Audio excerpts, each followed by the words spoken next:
Hey everybody, welcome to another edition of Brown Shoes News. I am Anne Marie, coming to you from Visitation School just above the waters of the Mississippi River at the edge of St. Paul in the state of Minnesota, USA. All of us at Brown Shoes News are pleased you've tuned us in. Here are 3 more video notes reported by our bureaus and are addressed to you. We hope the topics we are interested in are things you've been thinking about too. Take a look and listen, and then get back to us to keep this worldwide electronic conversation going. Send us a note or just a comment on this YouTube page. Our American president and all of us in the United States are facing a very large problem with both moral and economic consequences. What are we going to do about growing involvement in Afghanistan? Should we send more troops hoping to establish peace, or should we choose an alternative and build more schools?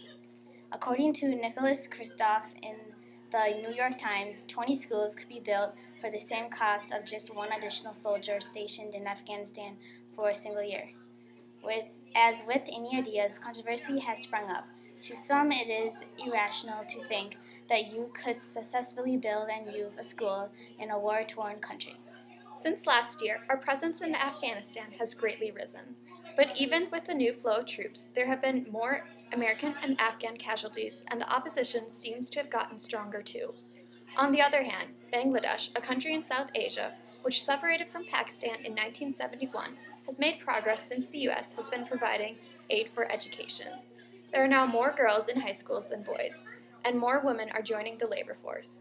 A group of women are building the foundation for a new garment industry. All of these differences have greatly changed Bangladesh. So what do you think? How do we make a positive difference in a country whose traditions and cultures is so much different from our own? More troops? More schools? Are the differences in America and Afghanistan too wide to bridge?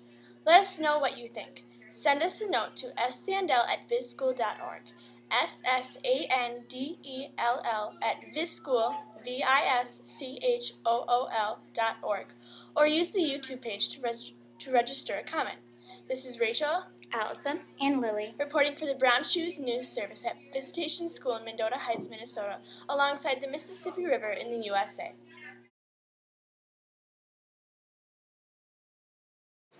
A story found by Tom Malati, published on a recent blog about Kenya's new constitution that's been written by a government-appointed panel.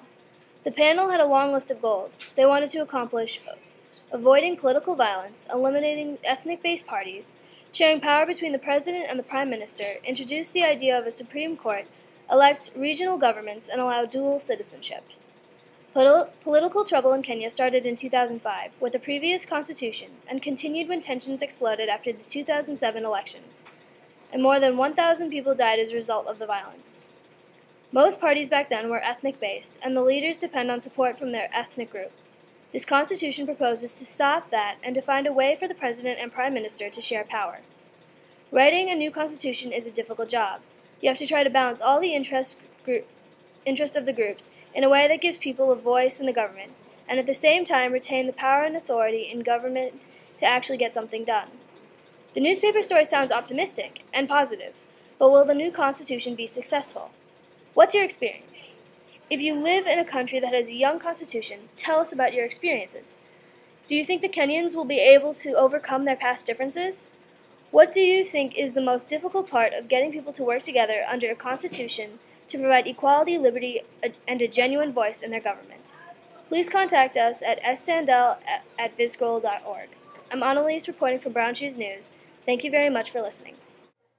thanks for taking time to watch this episode of Brown Shoes News. We'd love to hear from you about the issues and ideas that have been part of this program. Send us a note to ssandell@visschool.org or just comment on this YouTube page. This is Allison of the Brown Shoes News.